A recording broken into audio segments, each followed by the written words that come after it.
The glory of Swami Chinmayananda, the glory of Swami Tejamananda, is their genuine care and concern for all of us, which is why they remember us.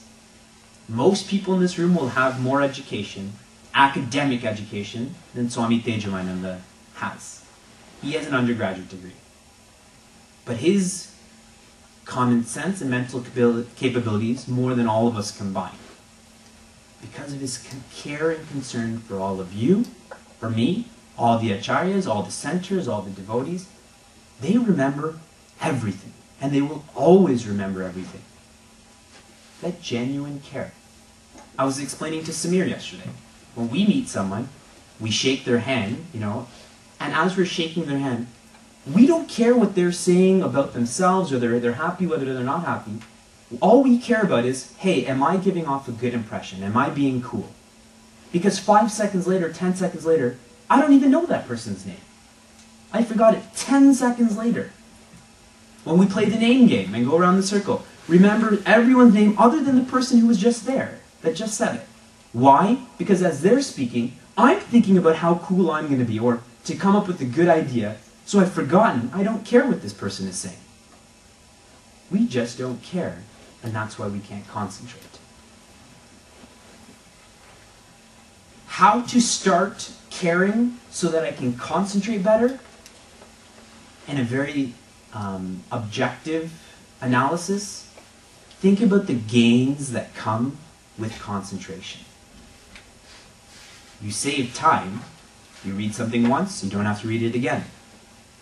You save energy. Think about how much time we spend redoing things, mistakes that we've made. So we save on both of those. And we become awesome in what we do. Like Guruji, like Gurudev. They were awesome in what they did because of their care, because of their concern. You just become more capable, more talented. When this care leads to concentration, we all have the capabilities. We're just choosing not to employ it.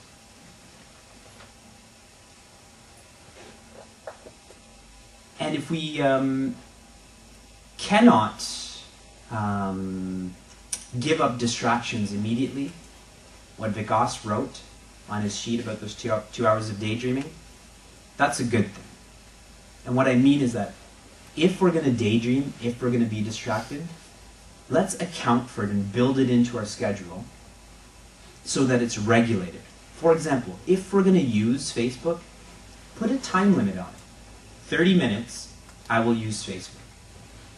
Because what happens with the internet in general, we get on and say we'll just write 10 emails or half an hour, and it turns into 100 emails in 3 hours.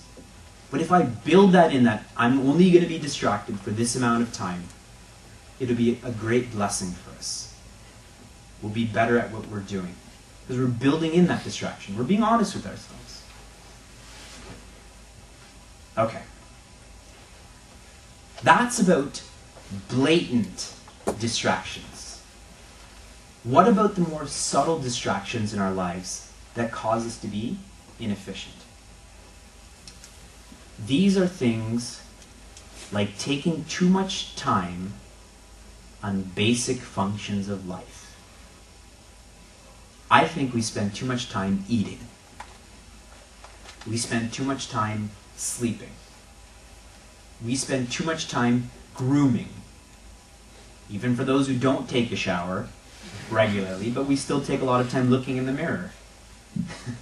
Justifying that we look okay when we don't. Eating. Who was asking me today? 2 days ago, someone asked me if we're supposed to talk while we eat. Who had asked me that? Yeah, Vijay asked me. In our tradition, at the ashram, were you allowed to talk while you ate? No. You weren't allowed, but people still did it, unfortunately. But in our Vedic tradition, when you eat, you eat. You don't speak. It's only in our tradition, Canadian and American traditions, where we make eating a social situation, and that's why we're fat. Because we're not concentrating on the food, we're not enjoying the food, we're not concentrating on the fact that we're full, because we're talking, we're thinking about something else. That's why we're fat societies. We eat too, but we spend too much time on eating. When we're eating, we're reading, writing, watching TV, so on and so forth. What if we just ate? That distractions, all those other subtle distractions, would cease. We'd be focused, we'd save time. Sleeping. How many of you sleep 6 hours? Hands up. 6.5? If your hand is up for 6, then your hand shouldn't be up for 6.5. Promote again. Yeah. 14. Yeah. 6 hours. Again. If your hand sleep for 6 hours, put your hand up. If you sleep for 6.5, those who have their hand up should come down, and new hands should go up. 6.5 hours. 7. 7.5. 8. 8.5. 9. 9.5. 9.5. Don't be afraid. Well, you should, but 10? More than 10? Okay. Swami Yatishwarananda from the Ramakrishna Mission says that the healthy human being needs only 5.5 hours of sleep. That's it. 5.5. I sleep for 6. I sleep for 6, so I'm saying I don't completely agree with Swamiji because I feel I'm different. I need 6 hours. Some of us need 6.5. Agreed. 7. Agreed. 7.5. Agreed. 8. Agreed. 8. I can't agree with. I cannot agree with 8 hours of sleep because that's 1/3 of our day. We spend 1/3 of our day doing nothing. I don't think we need 8 hours of sleep.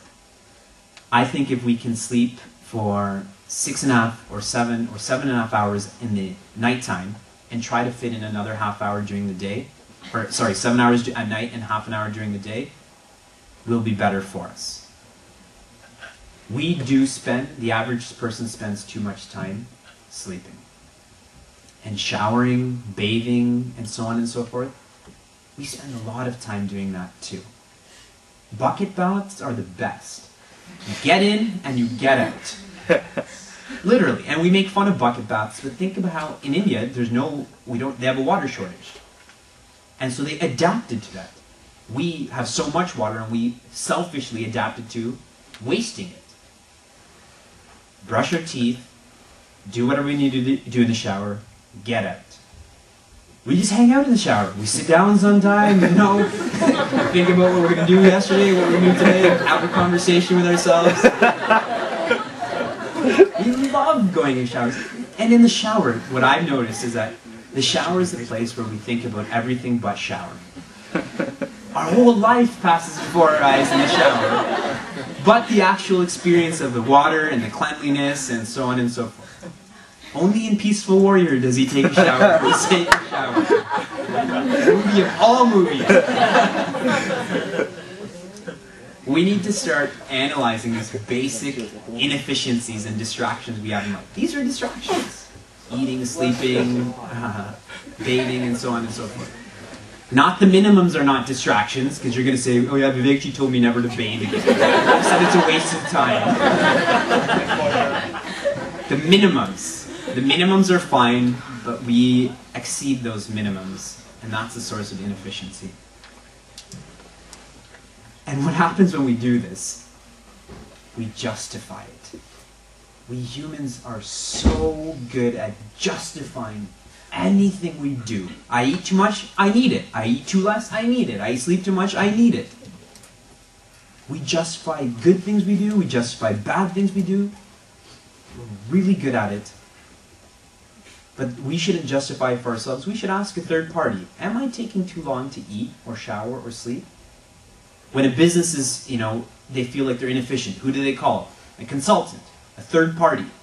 Do you think we're doing this rightly, wrongly, so on and so forth? We should have consultants for our own lives. What are we doing with our time?